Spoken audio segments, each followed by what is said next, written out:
Hoy tenemos convocación de Yom Teruah. Esta convocación es muy especial como todas las demás convocaciones. Recuerde que la palabra convocación en hebreo es la palabra mikra. ¿Cómo se dice convocación en hebreo? Mikra, reunión, convocación, asamblea, mikra. Es un llamado a reunirse. Ahora, la palabra mikra en hebreo también significa ensayo, ensayar algo, estar ensayando, preparándose para algo. Por tanto, cada vez que nosotros hacemos una convocación, eso supone o eso se traduce en una o en un ensayo. ¿En un qué? Ensayo. Lo que estamos haciendo el día de hoy entonces es ¿qué? Un ensayo. Y a medida que ensayamos y ensayamos, pues mejor nos vamos preparando. Y es que tenemos que estar preparados. Cada momento, cada fiesta del Señor es una preparación, es un ensayo. Y mientras más ensayamos, les aseguro que mejor nos preparamos. Es lo que hacen comúnmente los equipos de fútbol. Por ejemplo, cuando un equipo de fútbol salta a la cancha, salta pero habiéndose ¿qué? Preparado. Y se preparan todos los días y ensayan y ensayan y ensayan y vuelven a ensayar para poder salir preparados a la cancha de la mejor manera. Asimismo, nosotros como congregación, cada vez que tenemos la oportunidad de participar de estas convocaciones, lo que estamos haciendo es prepararnos, siguiendo en la preparación continua, constante, para cuando llegue el momento. Los equipos de fútbol, antes de ir a un partido oficial, primero se han preparado, han hecho encuentros. Por ejemplo, en estos días, la semana pasada, la selección Colombia hizo un partido de preparación. Y por medio de estos partidos es que se van mejorando las cosas, se va viendo qué hay que mejorar, qué hay que hacer, cómo podemos establecer una mejor estrategia. De eso se tratan los partidos de preparación para cuando vengan aquellos partidos que se suponen que son los partidos ya oficiales que tienen que enfrentar. Asimismo, un día esto que nosotros hacemos continuamente como una preparación será una realidad. Y será una convocación oficial que no estará siendo convocada por nosotros mismos como iglesia para venir a enseñar, sino que ya será lo definitivo, lo oficial. Y esta es una Yom Teruah, día de proclamación, significa Yom Teruah, día de ¿qué? De proclamación. Vaya por favor a Levítico capítulo 23. Levítico capítulo 23, versículos 24 y 25 dicen: habla a los hijos de Israel y diles: en el séptimo mes, el día 1 del mes, tendrán una santa convocación, algo que en hebreo se denomina como Shabbatón, ¿sí? Una convocación de gloria, Shabbatón, el cual será un memorial de Teruah o de Teruah, una convocación santa. No harán ningún trabajo servil, pero presentarán una ofrenda encendida a Yahweh. Entonces dice acá que nosotros estamos llamados, ¿sí?, a una santa convocación, a una convocación que es un memorial, es algo que debemos hacer continuamente, continuamente, continuamente.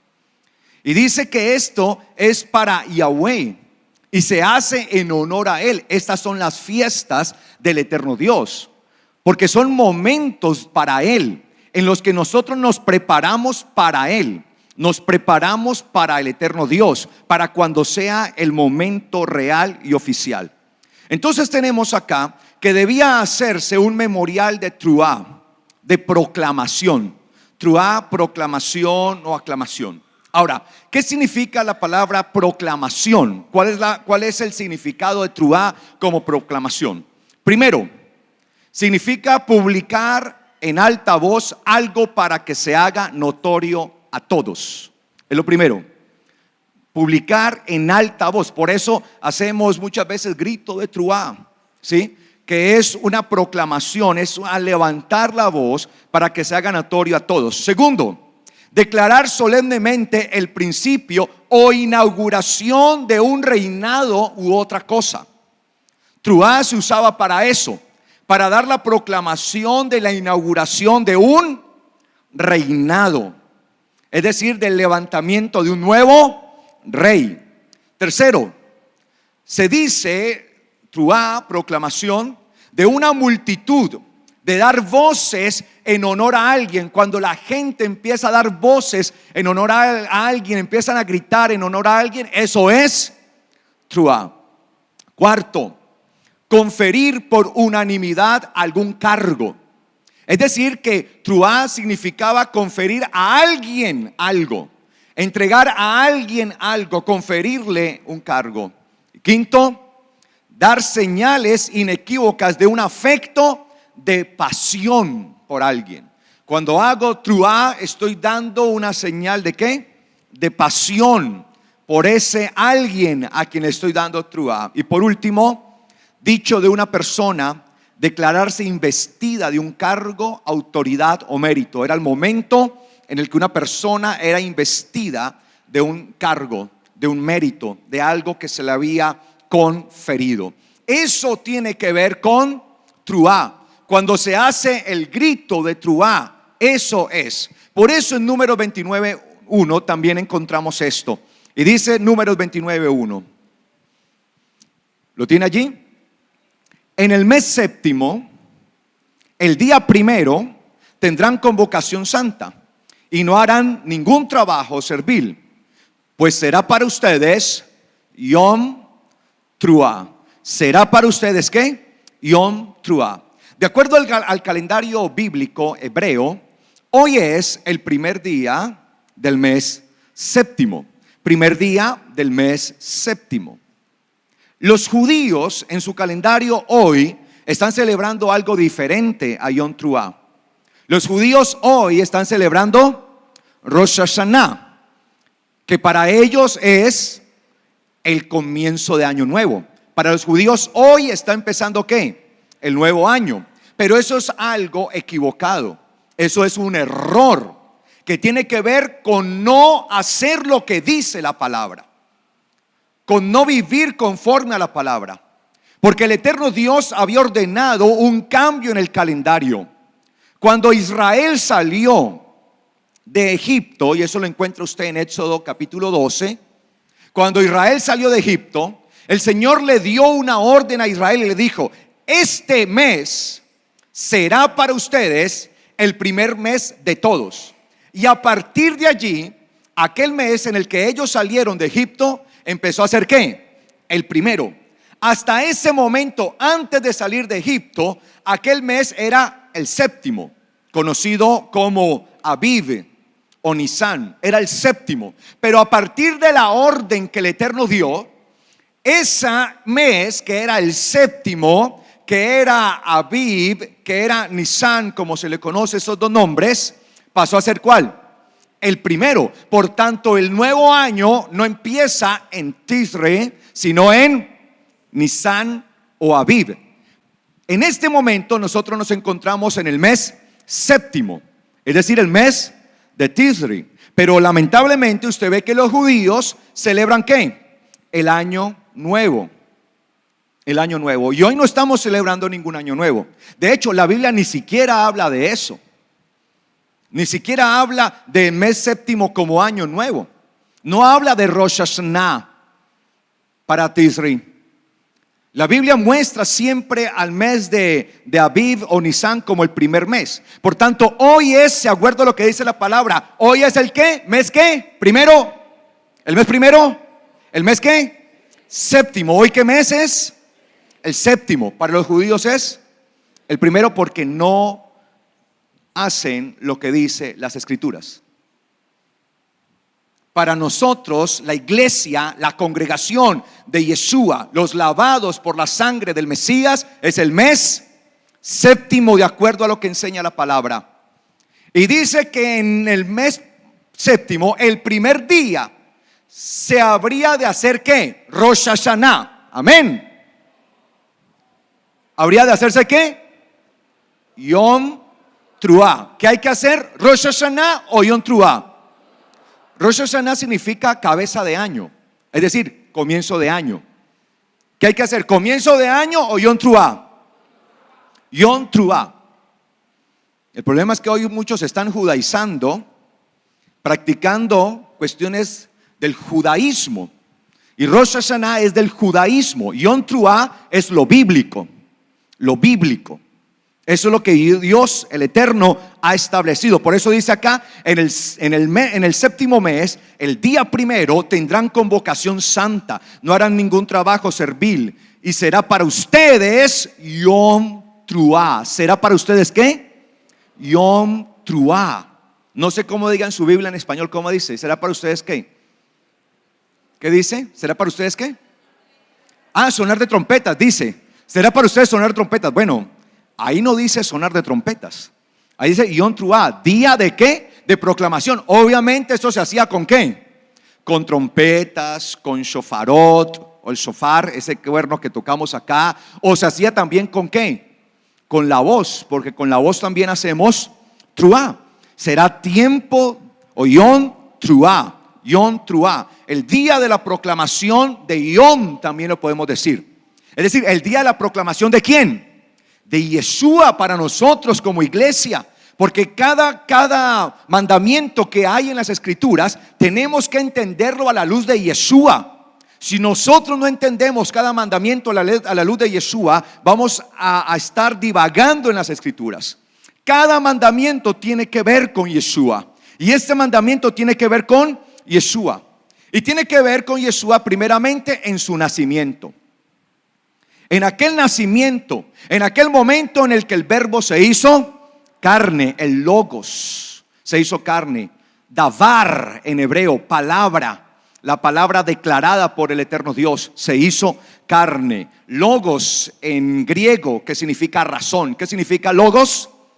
Razón. Algunos dicen que significa palabra.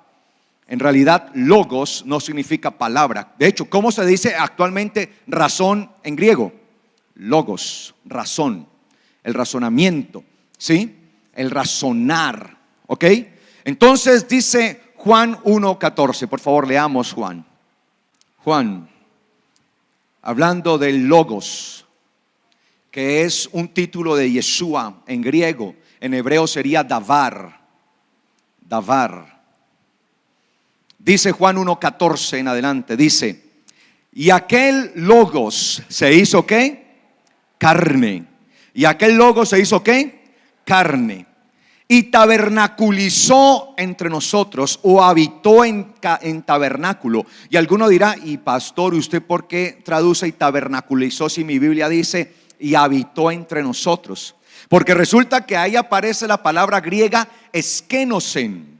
Eskenosen es una palabra griega koiné, es decir, del griego que desarrolló el pueblo de Israel o el pueblo judío en el tiempo de Yeshua.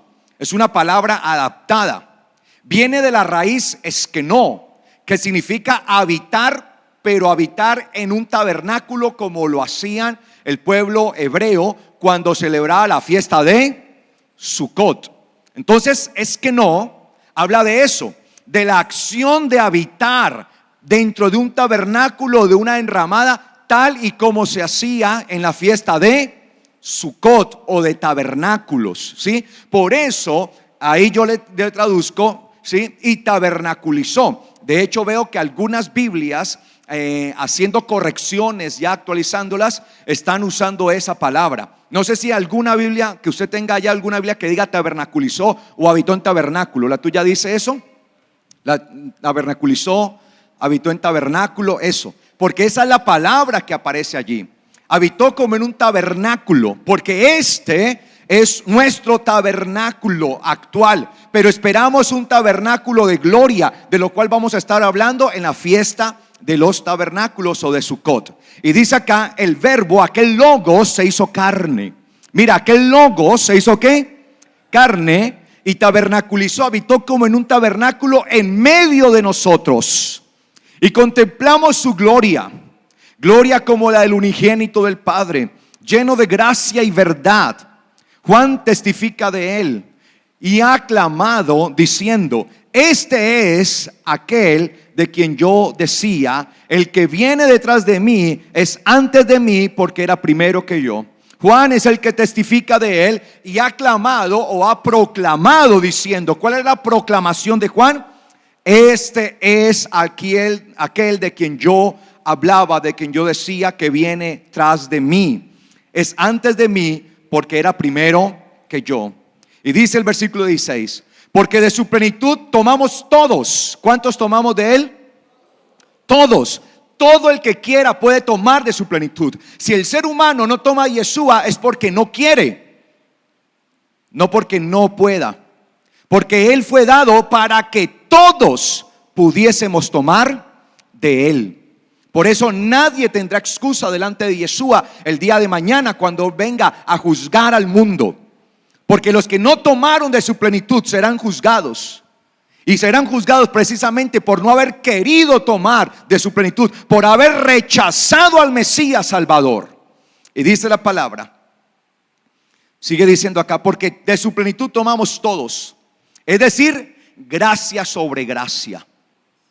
Tomamos todos, porque hoy estamos en tiempo agradable, en tiempo perfecto, en tiempo preciso. Hoy estamos en tiempo de gracia. ¿Qué significa el tiempo de gracia? Es el tiempo en el que cualquiera que quiera venir a Yeshua lo puede hacer para salvación, redención y vida eterna. Amén.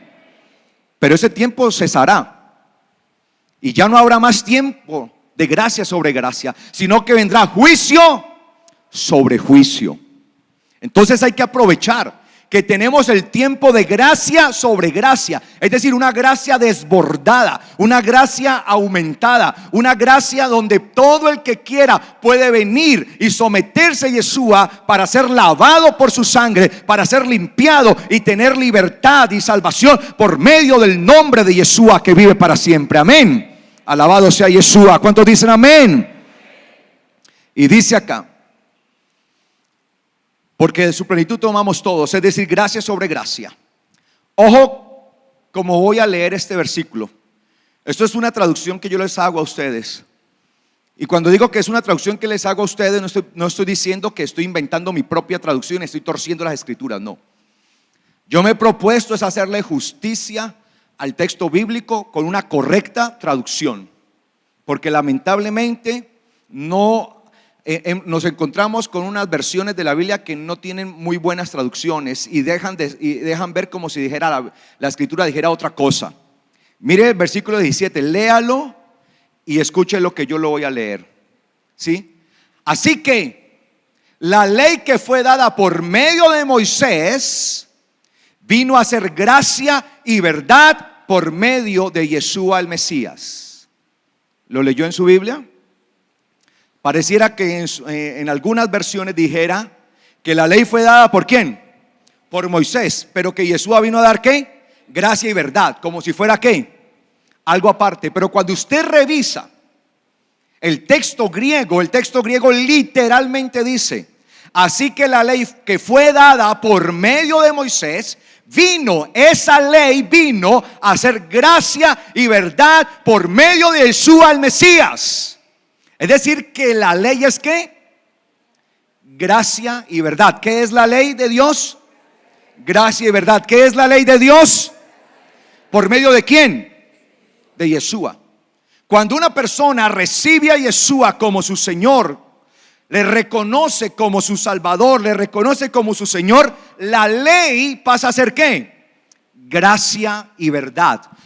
Para una persona que no está en Yeshua, la ley entonces es algo diferente, se convierte en juicio y condenación. Para el que no está en Yeshua, la ley es juicio y condenación, pero para los que están en Yeshua, la ley se convierte en ¿qué? Gracia y verdad. ¿Cuántos están en Yeshua? ¿Cuántos están en Yeshua? ¿Qué es la ley? Gracia y verdad por medio de Yeshua. Es decir, que aquella ley que fue dada un día por medio de Moisés, cuando se introdujo a Yeshua en la tierra para salvación nuestra, aquella ley pasó a ser la gracia y la verdad de nosotros. Bendito sea el Señor, amén. Entonces no es una cosa separada, es lo que vino a ser Yeshua en medio de nosotros. a constituir su ley en medio de nosotros en gracia y verdad. Y sigue diciendo el versículo 18: a nadie ha visto jamás a Dios, solo el unigénito de Dios que está en el seno del Padre, Él lo reveló. Él lo reveló. Es decir, que nadie más ha podido ver a Dios, solamente Yeshua. Por eso los que quieran conocer a Yahweh tienen que primeramente conocer y recibir ¿a quién? A Yeshua, que es el único que le ha visto. Y por eso nosotros confesamos, mis amados, que Yeshua se hizo ¿qué? Carne.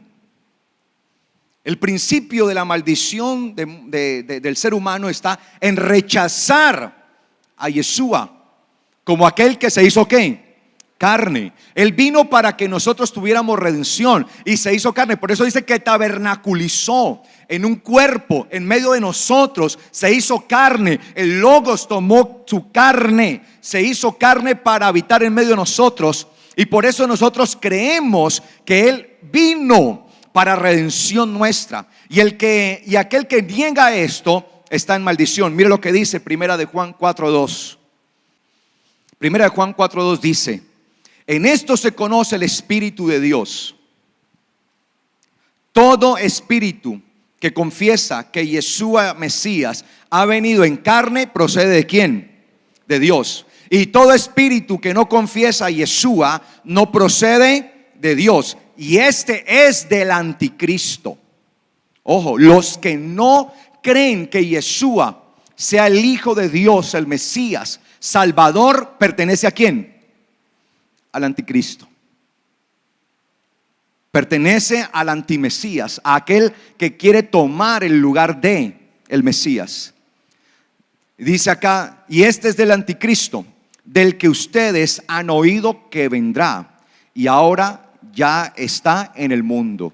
Claro, el accionar del anticristo ya está dándose en el mundo. Y ese accionar primeramente se revela en una negación. Todo el que niega que Yeshua se hizo carne, todo el que niega que Yeshua vino, ¿sí?, pertenece al anticristo. Por eso nuestra confesión es que Yeshua es el Señor nuestro, el cual se hizo carne y murió por nosotros, pero también resucitó para darnos vida eterna y vendrá otra vez. ¿Cuántos creen que Él vendrá otra vez? Entonces Yom Teruah, para nosotros como creyentes de Yeshua, congregación santa de Yeshua, para nosotros el primer significado de Yom Teruah tiene que ver con que Él se hizo ¿qué? Carne. Él se hizo carne. Y esto lo encontramos allí en el Evangelio. Vayamos a lo que dice, por favor, el evangelista Lucas, capítulo 2, versículo 1 en adelante. Ojo con esto que vamos a leer. Dice acá: en días de César Augusto. César era un título, ¿no? Él era emperador ¿de quién? De Roma, el emperador de Roma. En días de César Augusto se promulgó un edicto para censar toda la tierra habitada. Este edicto fue primero que el censo que hizo Quirinio, gobernador de Siria. Tal vez su Biblia diga que este se hizo en tiempos ¿de quién? De Quirinio, o aparece también otro nombre, ¿no? Cirenio. ¿Sí? Es el mismo. Quirinio, Cirenio es el mismo. ¿Ok? Quirinio o Cirenio. Ahora, no es correcto traducir que se hizo en tiempo de Quirinio o Cirenio, porque resulta que el censo de Quirinio o de Cirenio, ¿sí?, se hizo en el año 8 después de Cristo. Entonces no puede ser que el Mesías, Yeshua, haya nacido 8 años después de él mismo. Y de ahí es que se pegan muchos críticos. Dice, mire, la Biblia está equivocada, porque hay muchos registros de este censo. El censo de Quirinio o de Cirenio fue muy importante, porque fue el que estableció por primera vez el impuesto exclusivo para César. Recuerde que todos los imperios gobernaban sobre ciertas regiones y les ponían cargas o ciertos impuestos a las naciones a los que ellos gobernaban. a las provincias, porque estas naciones llegaban a ser provincias. Por ejemplo, Judea o Judá llegó a ser provincia de Roma, la provincia de Roma, igual que Galilea. Para Roma, Judea era una de sus provincias y por eso ponían allí a un prefecto, a un gobernador. En el tiempo de Yeshua, ¿cómo se llamaba el gobernador de Judea? Poncio Pilatos, ¿sí? Ahí estaba, de parte de Roma. Él era el prefecto o el gobernador, aunque cada región por sí misma, ellos tenían su propio gobernante de entre ellos mismos. ¿Cómo se llamaba el gobernante de Judá? De ellos mismos, ¿cómo se llamaba? Herodes. Obviamente estos gobernantes por lo general eran puestos por el mismo imperio romano, pero trataban de escoger de entre la misma gente de ellos, pues como para que no se sintieran que los estaba gobernando alguien extranjero, pero en realidad los estaba gobernando alguien extranjero. Y este censo que se hizo tuvo un propósito: censar a todos para saber cuántos debían pagarle un impuesto. ¿A quién? A César. Por eso a Yeshua le hicieron un día la pregunta, ¿sí? ¿Es lícito pagar tributo a César, al de Roma, al emperador romano? Y por eso Yeshua tomó la moneda y que dijo: ¿qué ven en la moneda? ¿La cara de quién? De César. Pues denle a César lo que es de César y a Dios lo que es de Dios. Entonces, este censo que hizo Quirinio o Cirenio, gobernador de Siria, ¿sí?, fue el que impulsó el impuesto para César. Por eso fue tan importante y por eso está tan bien registrado en los anales de la historia. Y este censo fue hecho posteriormente al nacimiento de Yeshua. Entonces por eso muchos dicen: mire que la Biblia está equivocada. Porque es que la Biblia no está diciendo, cuando usted lee el texto griego no está diciendo que el censo se hizo en el tiempo del nacimiento de Yeshua, sino que tomaron ese censo tan importante como un punto de partida para saber cuándo se hizo, cuándo nació Yeshua.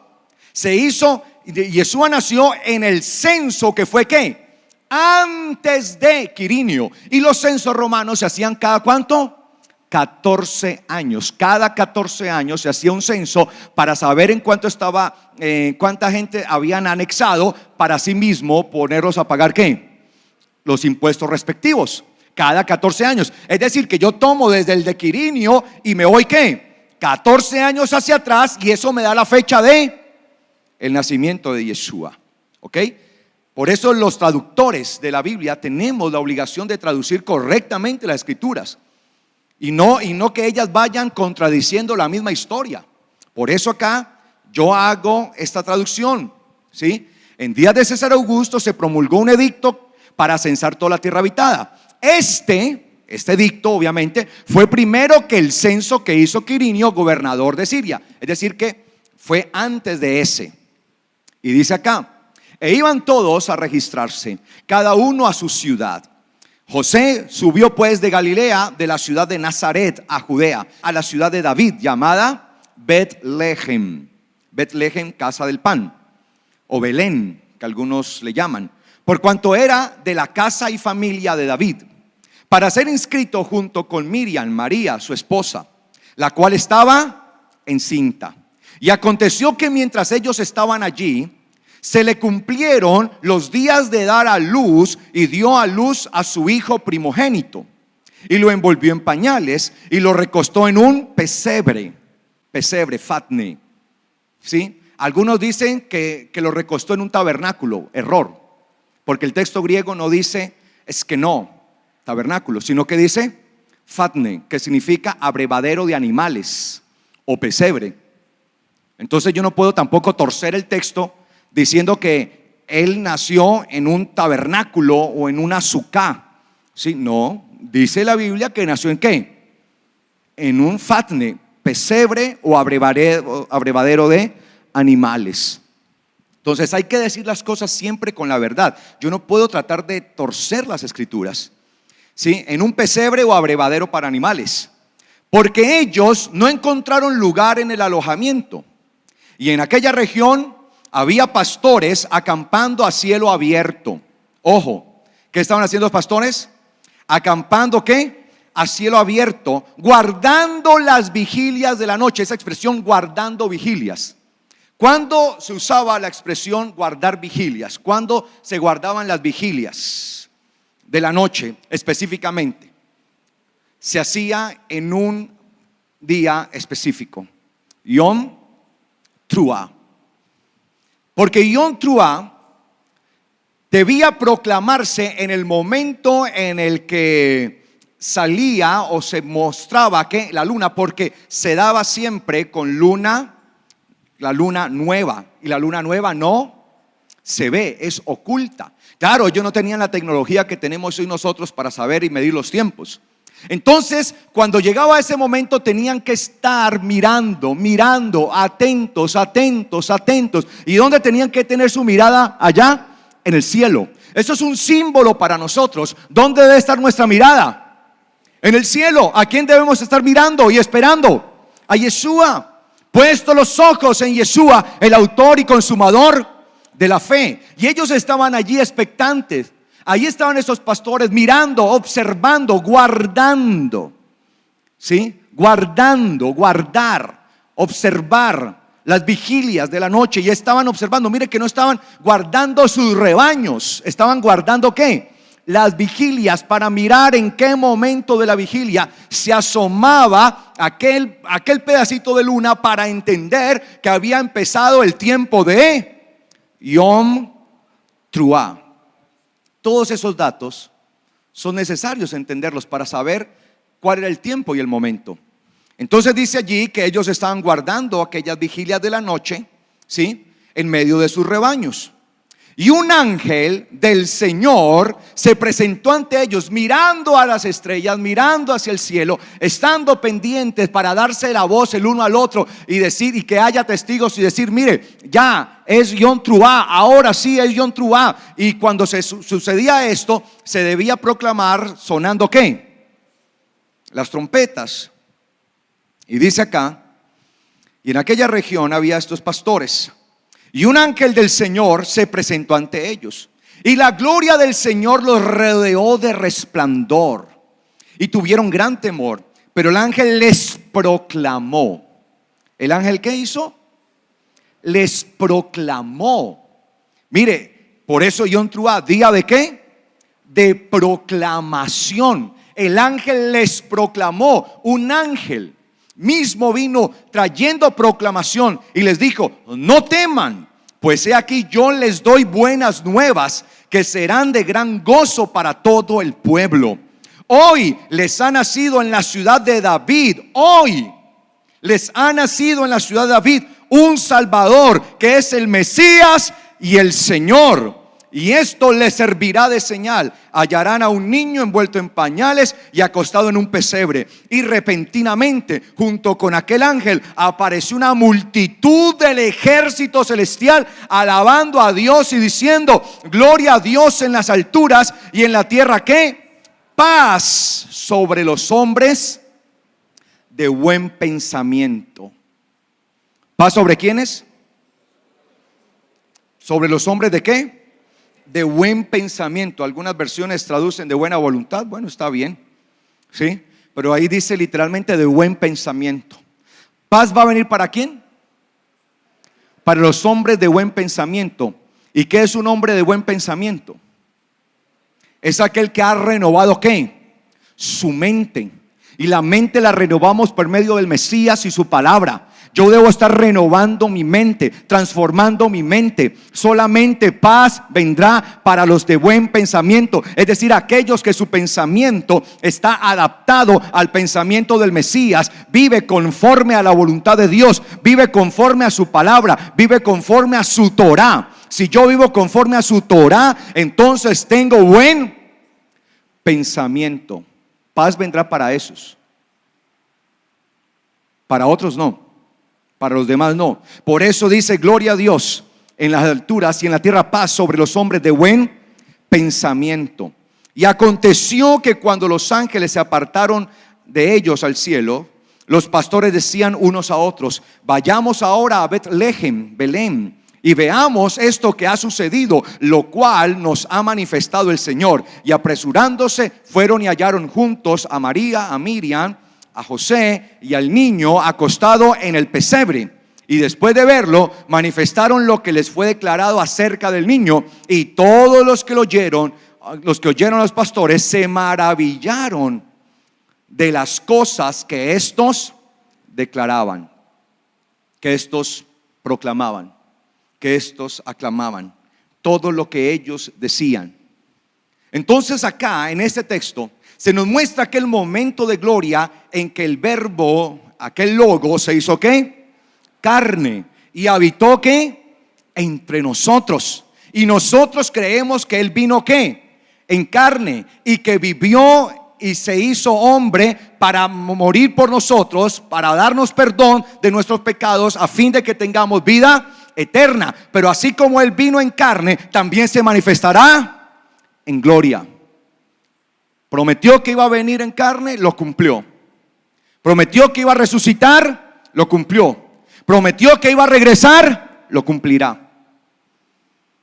Porque cuando él resucitó, estando allí en el monte de los olivos con sus discípulos, los discípulos le miraban fijamente, y dice que tenían su mirada puesta en él, y de repente empezó a ascender, y lo empezaron a ver, y ángeles se presentaron a ellos y les dijeron: varones, ¿qué miran? Este Jesús, este Yeshua que ustedes ven subir, así mismo que vendrá. Por tanto, nosotros estamos esperando otra vez al Mesías. Y así como él vino y cumplió lo que está en la palabra, así mismo él vendrá y lo cumplirá. Amén. Y él vendrá otra vez. Por tanto, Yom Teruah no solamente hace alusión al nacimiento del Mesías. Un día como hoy, el Mesías nació en Belén. Todos deberían estar celebrando, ¿cierto? El nacimiento. Yo no veo a la gente celebrando. Porque la gente celebra el nacimiento del Dios Sol en diciembre. Eso es lo que le interesa a la gente, celebrar el nacimiento de otro Dios, un Dios que no es real. Pero nosotros entendemos hoy esto. Por eso somos entendidos en los tiempos de Dios. Y como somos entendidos en los tiempos de Dios, nos preparamos, porque así como él vino por primera vez, regresará. Eso tenemos que tenerlo por seguro. Amén. Él va a venir otra vez. ¿Cuántos dicen amén? Él va a regresar otra vez. ¿Cuántos dicen amén? Ya hizo su primer cumplimiento. Ahora vino como siervo, porque la Biblia profetiza dos momentos de su venida. La Biblia dice: he aquí mi siervo, a quien yo amo. Y el profeta Isaías habla de ese siervo en el capítulo 53. Un siervo sufriente, un siervo que es llevado como oveja al matadero y que es sacrificado, por medio del cual nosotros tenemos redención y vida eterna. Y se tenía que cumplir esa venida de ese Mesías, del Mesías sufriente, del Mesías siervo, del Mesías que se iba a humillar. Pero también estaba profetizado que iba a venir el Hijo del Hombre en las nubes de su poder, con gloria sobre la tierra. Y eso lo dijo Daniel. Cuando nosotros leemos en Daniel, habla de eso. Y vi al Hijo del Hombre venir con las nubes de su poder. Y dice que vendría con poder y gloria. Y dice: y establecerá sobre la tierra la justicia permanente, y quitará el pecado y la maldición. Y habla de aquella justicia de gloria que habrá sobre la tierra. También el profeta Zacarías habla y dice que pondrá su pie sobre el monte de los olivos, y el monte de los olivos se partirá, y él juzgará a las naciones, y él mismo será el resplandor de la tierra. Habla de dos venidas. También se habla proféticamente de la venida del siervo, aquel siervo que iba a venir sobre un burro, sobre un mulo, sobre un pollino, que iba a venir humilde así. Se tenía que cumplir, se tiene que cumplir, porque si no los profetas serían ¿qué? Mentirosos. Si se cumple una de las dos venidas, entonces uno de los profetas era mentiroso. Los que profetizaron del siervo son unos mentirosos. Entonces Isaías es un mentiroso, junto con los otros profetas que profetizaron la venida del siervo. Pero ya esa venida se hizo. La venida del siervo, el siervo sufriente, el siervo que entregó su vida, el siervo que murió por nosotros y por lo cual tenemos gracia sobre gracia. Pero se tendrá que cumplir la otra venida, la del Rey justo. La venida de aquel que va a llegar a poner justicia y que trae juicio. Se tiene que cumplir. Y esa es la que estamos esperando. Por tanto, si ya se cumplió la primera, se cumplirá la segunda sin defecto. Amén. Y eso es lo que estamos esperando. Creemos en la primera. Creemos que ya vino el siervo sufriente, por el cual hemos sido redimidos y tenemos salvación y vida eterna. Si no hubiera sido por esa, nadie tendría salvación. Pero la salvación hoy está ¿para cuántos? ¿Para cuántos? Todos. Gracia sobre gracia. Pero luego estamos esperando la segunda, en la que vendrá el juez, en la que traerá la vara de hierro. Y los que no aceptaron su reinado ahora, su señorío ahora, entonces ya no habrá gracia sobre ellos, sino juicio sobre juicio. Habrá condenación. Y eso es lo que nosotros debemos entender. Y por eso es tan importante celebrar Yom Teruah, porque Yom Teruah nos recuerda que va a venir, que está a las puertas, que ya se acerca, que está pronto, que pronto se escuchará la trompeta que lo anuncia. La pregunta es, ¿estamos preparados? Por eso es necesario que veamos algunas cosas acá en Mateo 25. Mateo 25 dice, ojo con esto que vamos a ver. Es muy importante dentro del entendimiento de nosotros. Dice, entonces, hablando de Yeshua, el reino de los cielos será semejante a 10 vírgenes que tomando sus lámparas salieron al encuentro del esposo. Mire que el Señor hace una comparación con ¿qué? Con 10 vírgenes, ¿sí? Una virgen, ¿sí? Que se usa la palabra griega allí, ¿sí? Parthenos en griego, que significa mujer impoluta, mujer virgen que no ha conocido marido, varón, ¿sí? Será como semejante a 10 vírgenes que tomando sus lámparas salieron a recibir ¿a quién? Al esposo. 5 de ellas eran ¿qué? Prudentes, y las otras 5 insensatas. 5 insensatas, 5 prudentes. Prudentes e insensatas, o sensatas e imprudentes, como quiera, ¿sí? Entonces, ¿qué es ser sensato? ¿Qué es ser prudente? ¿Qué es ser insensato? ¿Qué es ser imprudente? Porque dice que habría, míreme bien acá, el Señor dijo, será como, el reino de los cielos será como 10 doncellas, 10 vírgenes. Y cuando habla del reino de los cielos, indefectiblemente está hablando y refiriéndose ¿a quién? A su iglesia, que es la que tiene sobre sí el reino de los cielos. Amén. Es sobre la que está el reino de los cielos. Y dice que de esa iglesia, que la toma como si fuera un número global y total, ¿de cuánto? De 10, 5 eran sensatas y 5 eran insensatas. O sea, la mitad. Tremendo, ¿no? Y estamos hablando de la congregación de Yeshua, supuestamente, de la iglesia de Yeshua. ¿Qué es ser sensato? ¿Qué es ser imprudente? Porque las insensatas, precisamente por su insensatez, se quedaron. Pero las que fueron sensatas se fueron ¿con quién? Con el novio, con el esposo. Espero que aquí no haya ningún insensato. Dice, entonces allí vamos a ver algunas cosas respecto a esto. Isaías 32:5. ¿Qué es ser insensato o necio? Dice, ya no llamarán generoso al insensato. Ojo, ya no llamarán generoso ¿a quién? Al insensato. Es la misma palabra. O sea, la palabra insensato que aparece en Mateo, que usó el Señor, moros, es la misma palabra que aparece en Isaías en la traducción de la Septuaginta. Es decir, al griego, la traducción al griego. Es la misma palabra. Por eso les traigo a colación ese texto. Ya no llamarán al generoso, generoso al insensato, al necio, ni tratarán de excelencia al avaro. Pues el insensato o el necio dice ¿qué? Necedades o insensateces. Y su corazón fabrica ¿qué? Iniquidades. ¿Qué dice su Biblia? ¿Y fabrica qué? ¿Fabrica qué? Maldades, iniquidades. ¿Qué más? Iniquidad.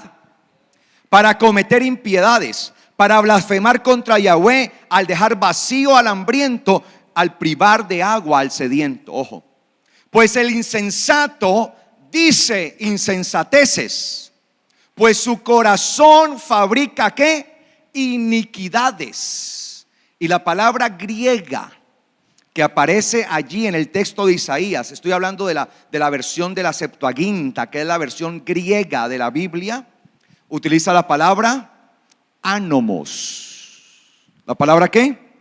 Ánomos. Y ánomos significa, ya lo deben de saber, ¿qué significa? Sin ley, sin ley, sin Torah, sin ley. Ánomos, ánomos, sin ley, sin Torah. Quien no tiene Torah, quien no tiene la ley de Dios. Es decir, que la insensatez, la base de la insensatez es el estar apartado ¿de qué? De la Torah.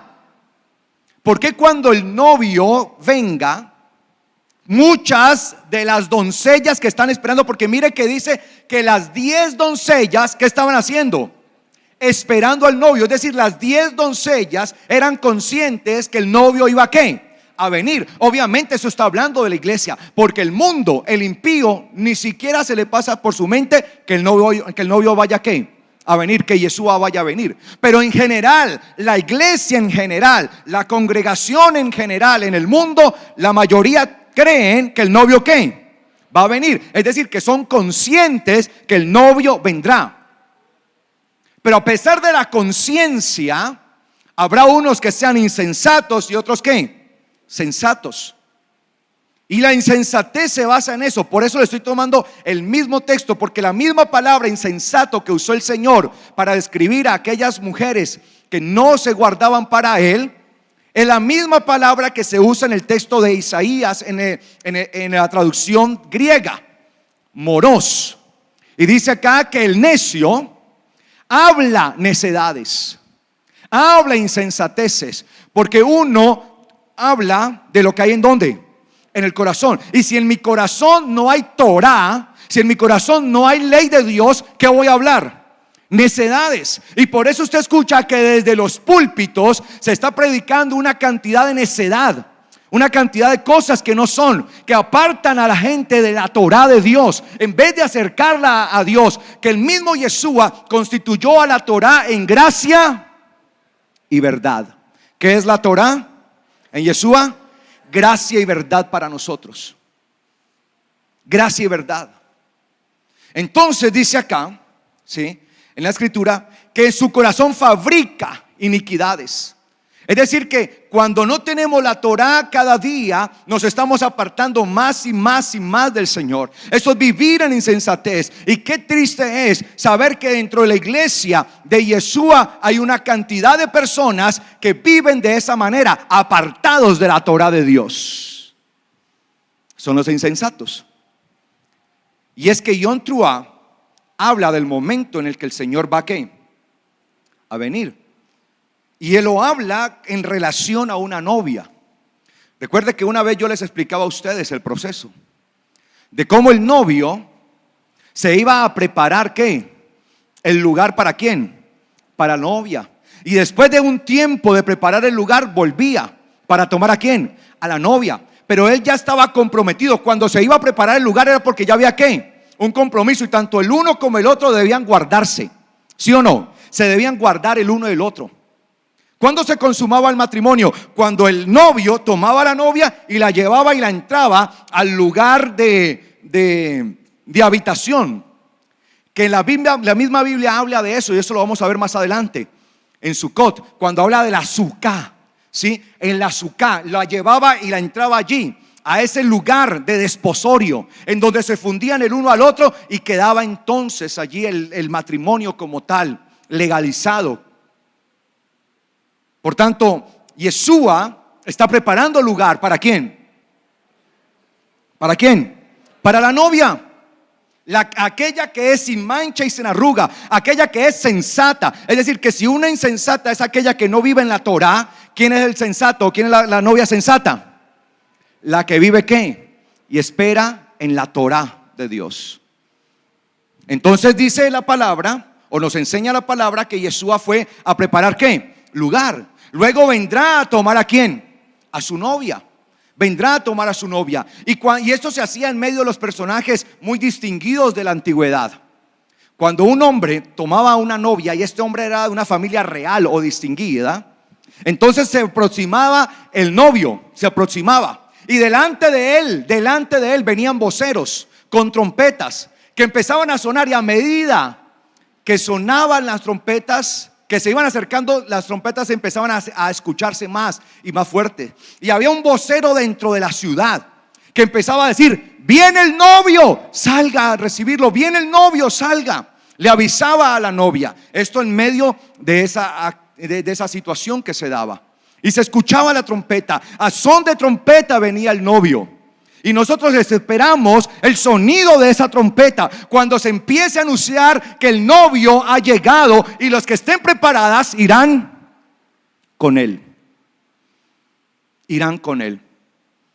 Por eso Yom Teruah es tan importante para nosotros. En algún momento se escuchará. Y cuando empiece a escucharse la trompeta, quiere decir que ya llegó. Ya está allí. Ya viene el novio. Viene el novio, se acerca. Y hoy estamos escuchando las trompetas. Estas señales que se están dando, todo lo que estamos viviendo, son señales, son parte de esas trompetas que se están empezando a tocar y que cada vez se escuchan más y más fuerte. Cada señal que se ve en el mundo, las condiciones que estamos viviendo en el mundo, son esas trompetas que se están empezando a tocar, que empiezan a advertir que el novio viene. Y hay que estar preparado. Y dice acá Isaías 32:6: pues el necio, el insensato habla insensateces, pues su corazón fabrica iniquidades, ánomos, sin ley. Es decir, fabrica toda aquella cosa que va en contra de ¿qué? De la ley de Dios, para cometer impiedades. ¿Cuándo uno actúa impíamente? ¿Cuándo se actúa impíamente? Cuando no se tiene la Torá. La falta de la Torá de Dios en la vida de las personas hace que ellas vivan impíamente. No tienen límites, impíamente, y van y prueban aquí, prueban allá, y están por un lado y por otro, y su vida es una vida impía. Pero el que vive conforme a la Torá es una persona que vive en rectitud. Amén. Amén, iglesia. Amén, iglesia. Y dice acá: para cometer impiedades, para blasfemar contra Yahweh. Miren, la falta de Torá en la vida de las personas es ¿qué? Blasfemia. ¿Qué es la falta de la Torá en la vida de una persona? Blasfemia contra ¿quién? Contra Yahweh. Cuando yo no vivo conforme a la Torá, estoy blasfemando de Yahweh, porque la Torá es su palabra. Escúcheme bien, le pertenece a Él. Y recuerde que la palabra blasfemia significa ¿qué? Oposición a la fama de alguien. La palabra blasfemia, que viene del griego blasfemia, que trae dos raíces: blapto, oposición, y fame, fama, buen nombre. Oposición al buen nombre. Esto es blasfemia, oposición a la fama, oposición al buen nombre. Y la Torá es el buen nombre de Yahweh. La Torá es lo que representa a Yahweh. La Torá de Dios, la ley, es su representación, es su carta de presentación, es lo que lo representa. Y cuando yo vivo en contra de la Torá, o no vivo conforme a la Torá, no hago lo que ella dice, yo me estoy oponiendo directamente a Yahweh. Entonces es contradictorio que, según lo que habla Yeshua, de las 10 doncellas iba a haber parte de ella, gran parte de esas doncellas, que se iban ¿a qué? A oponer a Yahweh. Blasfemia contra Yahweh. Entonces dice acá: para blasfemar contra Yahweh, al dejar vacío al hambriento, al privar de agua al sediento. Eso es algo metafórico y espiritual. Al dejar vacío al hambriento y privar del agua al sediento. Cuando yo no enseño la Torá de Dios, estoy dejando al hambriento espiritual con hambre, privado de alimento. Por tanto, esa persona, ¿qué? Perecerá. Si yo, en vez de enseñarle a la persona Torah, ley de Dios, empiezo a decirle: no, mire, crea en el Señor y decrete, confiese, proclame, declare. Sí, decrete, diga, hecho está, es mío. El carro que quiero, el último modelo, hecho está, lo declaro ahora. Dios está obligado a dármelo ahora mismo. Eso es lo que le están enseñando a la gente. Y eso es lo que están enseñando. En vez de enseñarle a la persona a vivir conforme a la Torah, en vez de enseñarle a la gente que hay que arrepentirse de su pecado. Porque cuando Pedro predicó y le preguntaron a él, las multitudes le preguntaron a Pedro por primera vez, después de haber escuchado semejante enseñanza, le preguntaron: ¿qué tenemos que hacer? Y Pedro no dijo: decreten y confiesen y proclamen y declaren y profeticen. Él no dijo eso, ¿sí? Él dijo: decreten. ¿Qué dijo él? Arrepiéntanse. Porque la única manera que una persona puede llegar al arrepentimiento es confrontado por la Torah. Por eso la palabra, el mismo salmista dice que la Torah de Dios es tan gloriosa, es tan pura, es tan santa, es tan poderosa. ¿Qué dice la palabra? Que la Torah de Dios es tan poderosa que ¿qué? Que convierte el alma. ¿Qué es lo que hace la Torah? Convertir el alma. Entonces, cuando yo dejo a la gente sin la Torah, que es el alimento de Dios, que es el pan de Dios, que está representada en el mismo Yeshua, cuando yo no le enseño esto a la gente, la estoy dejando hambrienta, la estoy dejando sedienta. En pocas palabras, estoy permitiendo que la persona se muera y por ende voy a morir yo. Porque si yo no enseño esto es porque yo ni siquiera lo creo. Porque uno debe enseñar en lo que cree. Y si yo creo que la Torah es la palabra de Dios, es lo que Él estableció, y ella es gracia y verdad para nosotros por medio de Yeshua, pues enseñamos lo que dice la Torah. Amén. Bendito sea el Señor por su palabra. Amén. Pero no, hoy no se está enseñando. Usted hable con personas hoy y la mayoría ni conocen de la palabra de Dios. Conocen del sistema, cómo multiplicar una célula, cómo hacerse rico en 24 horas, una cantidad de cosas, ¿sí? Los 7 pasos de la prosperidad, los 10 pasos del éxito, más uno, y una cantidad de cosas, ¿sí? Una cantidad de cosas de esto. Pero pregúntele acerca de la palabra, del vivir, de lo que enseña la palabra para arrepentimiento. Como enseñó el Señor, lo primero que el Señor dijo cuando predicó por primera vez, el mismo Señor Yeshua dijo: arrepiéntanse, porque el reino de los cielos ha llegado. Arrepiéntanse. Pero no, hoy no enseñamos arrepentimiento, hoy enseñamos cosas que atraigan a multitudes. ¿Qué atraen a multitudes? No, pues hábleles de esto, de lo otro, que van a tener plata en cantidad, que van a hacerse ricos en 24 horas. Y la gente viene por montones. Pero eso es blasfemia contra Yahweh. Y así dejarán vacío al hambriento y privar del agua, ¿qué? Al sediento. Entonces mire que la insensatez, la necedad es ¿qué? La falta de la Torah. ¿Qué es insensatez o necedad?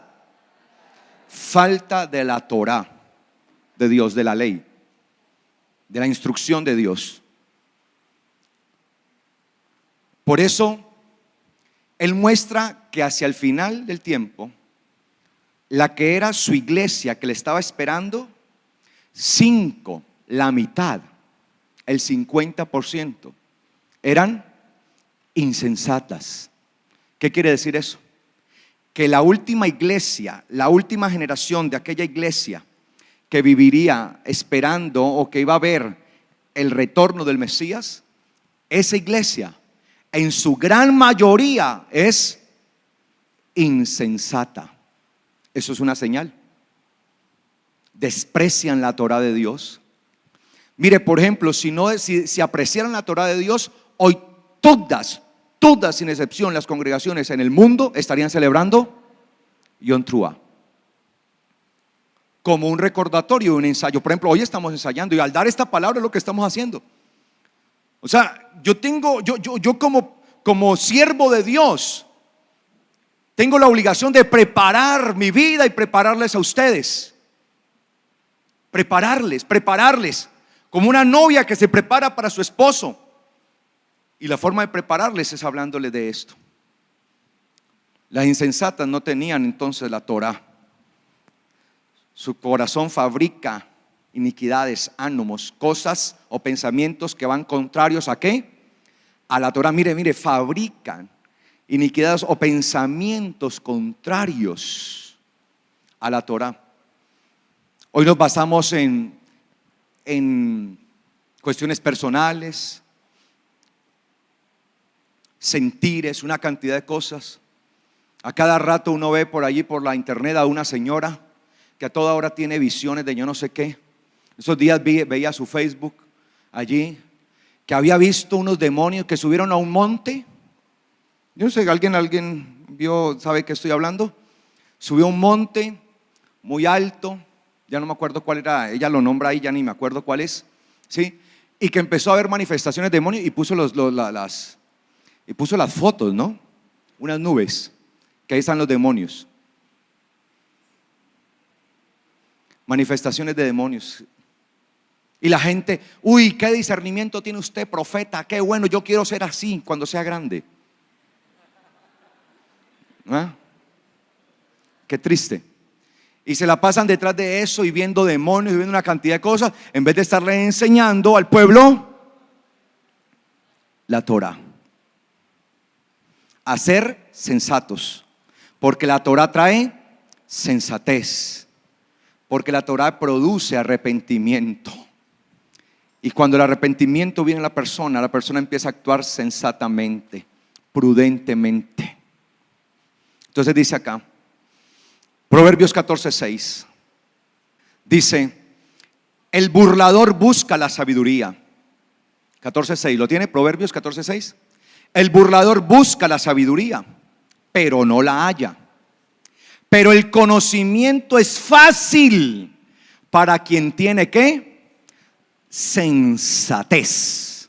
Frónimos. La misma palabra sensatez que usa el Señor para decir que 5 eran ¿qué? Sensatas. Recuerde, 5 eran insensatas y las otras 5 sensatas, prudentes. Esa palabra que aparece ahí, frónimos, en griego, frónimos, sensatas, ¿sí? Sensatez, frónimos. Es la misma palabra frónimos que aparece acá en Proverbios, en la traducción al griego, en la Septuaginta. La misma palabra, frónimos. Por eso traigo a colación este texto. Entonces, ¿qué es ser sensato? ¿Qué es ser sensato? El burlador busca la sabiduría. Hay mucha gente buscando sabiduría, pero para ellos esto es una burla. Cuando uno les habla de la Torá, eso no es nada, eso es una burla. Se burlan de uno, lo señalan a uno, este ya se judaizó como si la Torá fuera de los judíos. La Torá es de Dios. El burlador busca la sabiduría, pero no la halla. Mas el conocimiento será fácil para quien tiene sensatez. ¿Quién es el sensato? El que busca ¿qué? El que busca ¿qué? Conocimiento. Entonces el sensato es el que está detrás de ¿qué? Del conocimiento. Pero cualquier conocimiento, ¿será cualquier conocimiento? ¿Cuál conocimiento? El conocimiento de su palabra, de su verdad. ¿Y qué es la verdad? La Torá, le recuerdo, ¿sí? La ley que fue dada por medio de Moisés vino a ser para nosotros verdad y gracia por medio de ¿quién? De Yeshua. Entonces la ley es verdad y gracia por medio de ¿quién? De Yeshua. Por tanto la ley es ¿qué? Verdad. Y el Señor dijo, y conocerán la verdad, y el conocimiento de la verdad les hará ¿qué? Libres. ¿Qué nos hace libres? El conocimiento de la verdad. ¿Y la verdad es qué? La Torá. Entonces, si yo tengo el conocimiento de la Torá, soy sensato.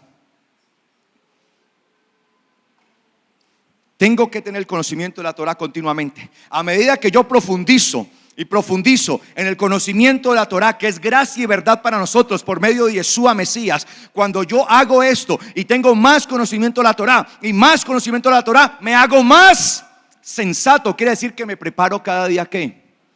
Más. Me plancho más. Me aliso más, ¿sí? Lo que hace una mujer cuando se va a casar. Dios santo. Hay que prepararnos. Como una novia se prepara. Piensen en eso. Eso lo pueden entender mejor las mujeres.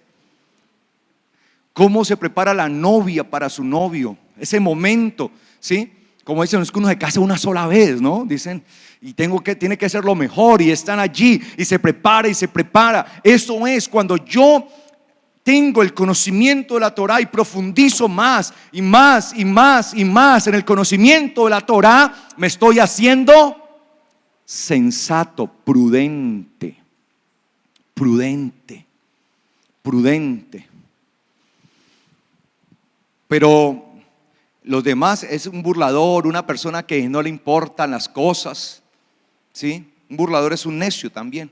Busca sabiduría pero no la halla. Mas el conocimiento es fácil, fácil. Esto no es difícil. La Torah no es algo difícil, ¿o sí? ¿Le parece una carga muy complicada? ¿Vivir para el Señor en santidad, hacer su palabra es muy complicado? No, es fácil para el que tiene sensatez. Por eso nosotros debemos revisar acá rápidamente. Vayamos a Mateo 7. Mateo 7. Necio y sensato. Vamos a ver allí la comparación de los necios y el sensato. Mateo 7:12, ¿lo tiene? Así que todo cuanto quiera que los hombres hagan con ustedes, asimismo también hagan ustedes con ellos, porque esto es la ley, es decir, la Torah y los profetas. Es decir, actuar conforme a la ley y a los profetas es lo que se requiere en nosotros. Entren por la puerta estrecha. Mire lo que dice el Señor. ¿Qué debemos hacer? Entrar por la puerta estrecha. Muy pocos quieren caminar por la senda de la Torah.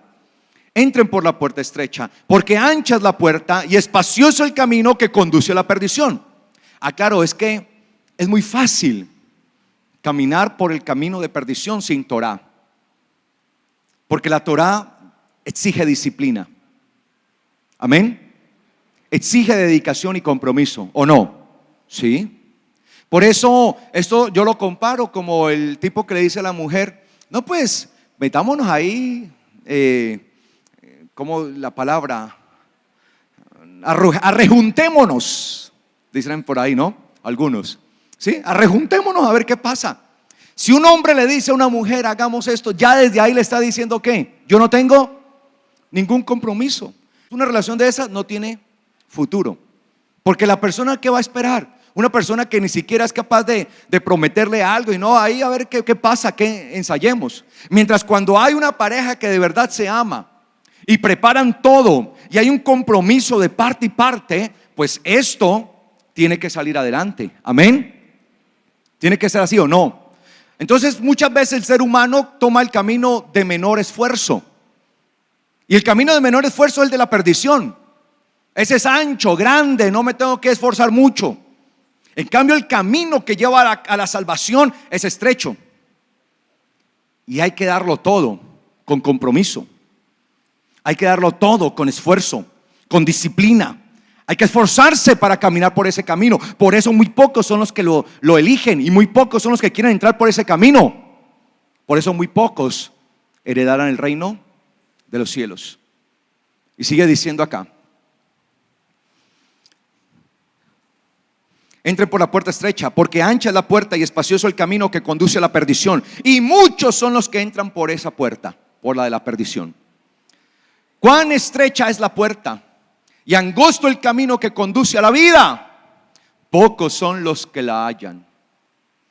¿Usted ya halló ese camino o aún lo está buscando?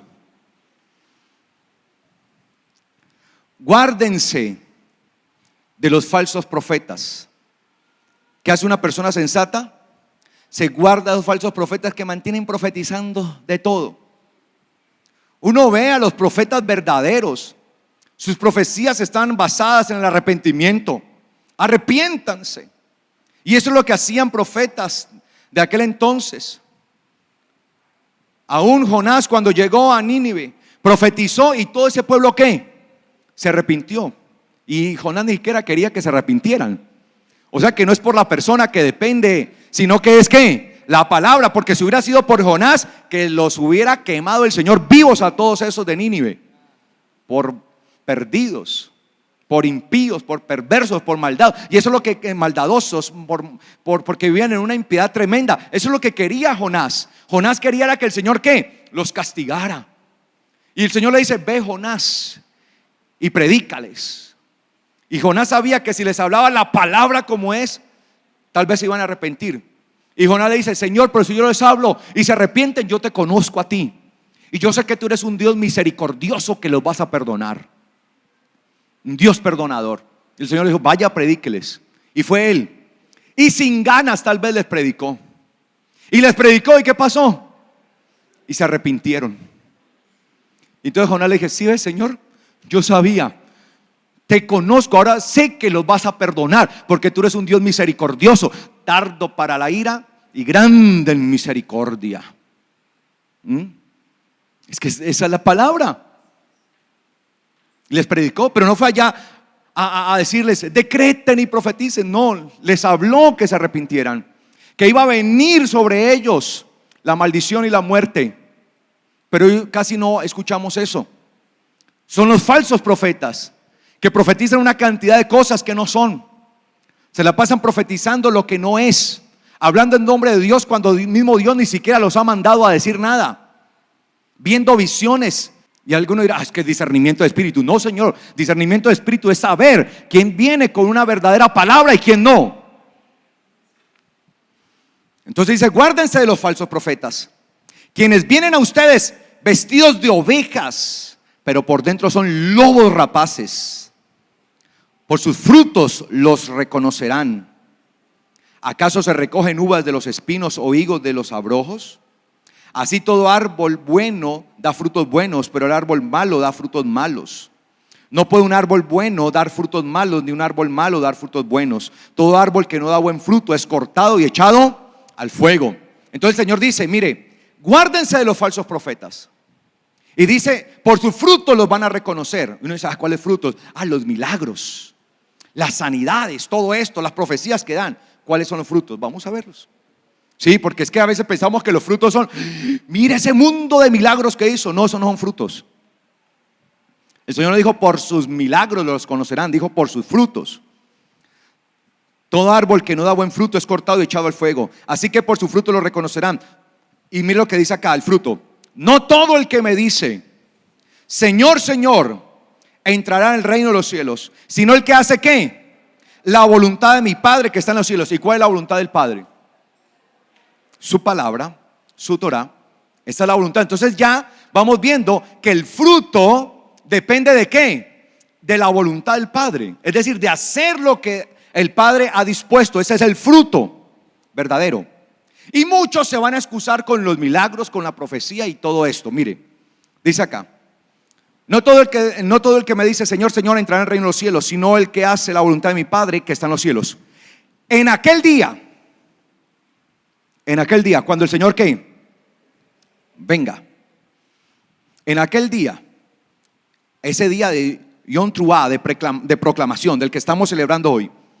En aquel día me dirán: Señor, Señor, ¿acaso no profetizamos en tu nombre? Y en tu nombre echamos fuera demonios, y en tu nombre hicimos milagros. ¿Esos son los frutos? ¿Son los frutos? No. Muchos creen que esos son los frutos: milagros, profetizar y echar fuera demonios. No son los frutos. Se conoce no por ese tipo de cosas, sino por los frutos. ¿Cuál es el fruto? Mira lo que dice acá. Dice acá: muchos me dirán: no profetizamos en tu nombre. O sea, le van a sacar en cara, ¿no? Al Señor. Pero yo todo lo que hice, yo dije: profetízalo, decláralo en nombre de Yeshua, en nombre de Jesús. Y le enseñaba eso a la gente. Y todo lo que hice, y profeticé que se iba a ganar el Audi, profeticé que se iba a ganar la mansión, profeticé que iba a tener millones en la cuenta. Lo hice en tu nombre. ¿Le van a sacar al Señor qué? En cara a eso. Otro le va a decir: Señor, yo echaba demonios por donde quiera, aún donde no habían. los explotaba, los partía, los volvía a armar, los volvía a explotar, los volvía a partir, los reventaba, los pisoteaba, de todo. Otro dirá: Señor, yo hice ¿qué? Milagros, hice unas sanidades, sané hasta los que estaban sanos. Sí, les tiré la pierna hasta los que la tenían bien. Y algunos entienden a qué me refiero. Y dice acá: ¿no profetizamos en tu nombre? ¿Y acaso en tu nombre echamos fuera demonios? ¿Y en tu nombre hicimos muchos milagros? Entonces yo les reprocharé en su cara. La palabra que aparece allí, reprochar en la cara. Así como cuando, entonces ¿qué? Mucho cuidado, por favor. No me conoce. Así, le reprocharé en su propia cara. Le restregaré, pues diríamos acá en nuestro lenguaje, le restregaré en su cara. ¿Sí? Nunca los conocí. Apártense de mí. Y allí aparece la palabra ánomos, violadores de la Torah. Ánomos, violadores de la Torah. ¿El fruto cuál es? Hacer lo que dice la Torah. Ese es el fruto. Por sus frutos los conoceréis. Ese es el fruto. Hicieron muchos milagros, mucha profecía, mucha cosa, mucho café con leche, pero nada de la Torah. Se comportaron de manera insensata, blasfemaron contra Dios. Y mire lo que dice el Señor, ojo: cualquiera pues que me oye estas palabras. ¿Cuáles palabras? Las que acaba de ¿qué? De decir. ¿Cuántos han escuchado las palabras? Que hay que guardarnos de ¿qué? De los falsos profetas. Que hay que entrar por la puerta ¿qué? Estrecha. Que hay que verificar y vivir y ver ¿qué? Los frutos. Y los frutos son con base a ¿qué? A la Torah. Apártense de mí. En su Biblia dice violadores de la ley, literalmente. Yo sé que algunos dirán: ay, pero en mi Biblia dice hacedores de maldad. Es que la palabra que aparece allí es anomos, que en griego significa violador, infractor de la ley de Dios. Ahí dice el texto griego. Yo no estoy mintiendo ni le estoy inventando nada acá. Y dice acá: cualquiera pues que me oye estas palabras y las practica. Es decir, a los falsos profetas hay que rechazarlos. No hay que alcahuetearles. Ay, no toque al ungido de Dios. No, hay que rechazarlo. Ese no es ningún ungido de Dios. ¿Sí? ¿Quién sabe de cuál otro Dios era? Pero del Dios eterno no. Cualquiera que me oye estas palabras y las practica será comparado a un varón. ¿A un varón qué? Sensato. Sensato, que edificó su casa sobre la roca. Es decir, el que es sensato edifica su casa, su vida ¿sobre qué? Sobre la roca. ¿Y la roca es quién?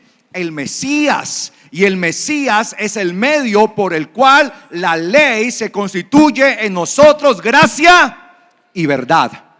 ¿Qué es la ley para nosotros? Gracia y verdad. ¿En quién? En Yeshua. Él es la roca. Y cuando yo estoy sobre él, su ley, su Torah es gracia y verdad para mí. Y eso me constituye a mí una persona que sensata, que está edificando su casa en lo correcto. En lo correcto, en la roca. Le compararé a ese varón sensato. Y sigue diciendo acá: será comparado a un varón sensato que edificó su casa sobre la roca. Y cuando cayó la lluvia y vinieron los torrentes y soplaron los vientos y golpearon contra aquella casa, no cayó, porque estaba cimentada sobre la roca. El Señor vendrá por gente sensata. Y cuando Él venga, va a buscar los sensatos. Pero los sensatos son los que tienen construida, edificada su vida, su casa ¿sobre qué? Sobre la roca. Sean ¿qué? Preparado en el Señor. Se han preparado. Y nosotros tenemos que estarnos ¿qué? Preparando, porque el día viene pronto, mis amados. Eso nosotros pensamos que eso tardará mucho. Todavía no. Ya estamos Ya estamos próximos. Y dice acá, pero cualquiera que me oye estas palabras y no las hace, es decir, el que se deja llevar por los milagros, el que se deja llevar por las profecías, el que se deja llevar por toda esa cantidad de show y espectáculo que algunos arman y no viven conforme a ¿qué? A la Torá. Esos son los que no lo oyen ni practican esas palabras. Dice, y cualquiera, ¿sí?, que me oye estas palabras y no las hace, no las practica, será comparado con un varón necio o insensato que edificó su casa sobre la arena. El necio es el que desprecia ¿qué? La Torá, la ley de Dios. El necio desprecia, y al despreciarla blasfema contra Yahweh, porque la Torá es el buen nombre de Yahweh. La Torá es lo que lo identifica a él, es su carácter. Y dice acá, y cayó la lluvia y vinieron los torrentes y soplaron los vientos e irrumpieron contra aquella casa, pero cayó y grande fue su ruina. Grande será su ruina. ¿Por qué? Porque no edificaron su casa, su vida ¿sobre qué? Sobre la roca. El llamado a nosotros hoy, mis amados, en Yom Teruah, es edificar nuestra casa sobre la roca. Esa roca es el Mesías, y por medio del Mesías la Torah se ha constituido en gracia y verdad para nosotros. Amén. Nosotros no vivimos en contra de la Torah, sino que vivimos para hacer conforme a la voluntad del eterno Dios. Por eso, ya regresando hoy a Mateo 25, donde estábamos, sobre las vírgenes estas, dice allí, el reino de los cielos será semejante a 10 vírgenes, 10 doncellas, que tomando sus lámparas salieron al encuentro del esposo. 5 de ellas eran insensatas, ya sabe que es insensato. 5 de ellas prudentes, ya sabe que es prudente o sensato. Porque las insensatas o imprudentes, al tomar la lámpara, no tomaron consigo aceite, pero las prudentes tomaron aceite en las vasijas juntamente con sus lámparas. Entonces, ¿de qué se trata el aceite en las lámparas de nosotros? ¿De qué? De su Torah. ¿Cuál es el combustible de nuestra lámpara? ¿Cuál es? La Torah, la ley de Dios, su instrucción. Y mientras yo más y más combustible, aceite de la Torah eche a mi lámpara, eso hará que mi camino pueda ser ¿qué? Iluminado como tal, que yo esté preparado para ir al encuentro de mi amado Salvador. Y dice acá, pero los prudentes tomaron aceite en las vasijas juntamente con sus lámparas. Ojo, pero como el novio ¿qué? Tardaba. ¿Qué pasó? ¿Como el novio qué? Parece que el novio está tardando, ¿cierto? Pero eso que viene, que viene, que ya viene, que ya llega, y eso nada. Entonces, cuando empezamos a caer en eso, claro, ellas estaban preparadas desde ¿qué? Desde temprano, ¿no? Esperando al novio. Y empezaron a ver, está como tardando, ¿no? Ahí entre ellas. ¿Será que va a venir o qué? Uy, ya tengo como sueño. Sí. ¿Será que nos echamos una dormidita? Y aunque sea una pestañadita, porque, ay no, nos dejó plantada. ¿Será que nos dejó plantada? ¿Será que se arrepintió de venir por nosotros? ¿El novio qué? Tardaba, aparentemente. Por tanto, todas empezaron a ¿qué? A cabecear. Yo espero que ninguno esté haciendo así, no hoy. Empezaron a cabecear y se quedaron dormidas. Pero a la medianoche, ojo, medianoche, hubo un clamor, es decir, a la hora menos esperada, significa esa expresión. He aquí, viene el novio, salgan a su encuentro. Entonces todas aquellas vírgenes se levantaron y arreglaron sus lámparas. Y las insensatas dijeron a las prudentes, dennos de su aceite, pues nuestras lámparas se están apagando. Mire, yo no le puedo compartir de mi aceite a otro. Mi aceite es mi aceite. Y ese aceite es la cantidad de Torah con la que yo ¿qué? he revestido mi vida. Y usted tiene que también hacer provisión de la Torah en su vida. Y dice acá, sigue diciendo: dennos de su aceite, pues nuestras lámparas se están apagando. Pero los prudentes respondieron, diciendo: vayan más bien a los que venden y compren para ustedes mismas, no sea que no haya suficiente para nosotras y ustedes. Pero mientras iban a comprar, a último momento, llegó el esposo, y las que estaban preparadas entraron con él a la fiesta de las bodas, y fue cerrada la puerta. Luego las otras vírgenes también llegaron diciendo: Señor, Señor, ábrenos. Pero respondiendo él les dijo: en verdad les digo que no les conozco. Velen pues, ya que no saben el día ni la hora. Velen pues, porque no saben el día ni la hora. ¿Qué significa la expresión velar? Velen pues, porque no saben el día ni la hora. ¿Qué significa esa expresión velar? ¿De qué se tratará la cuestión velar? Mirar, observar, guardar. ¿De qué se tratará esa expresión? ¿Cómo entenderla para nosotros? Porque el que no vela se quedará. ¿De qué se trata esto de velar?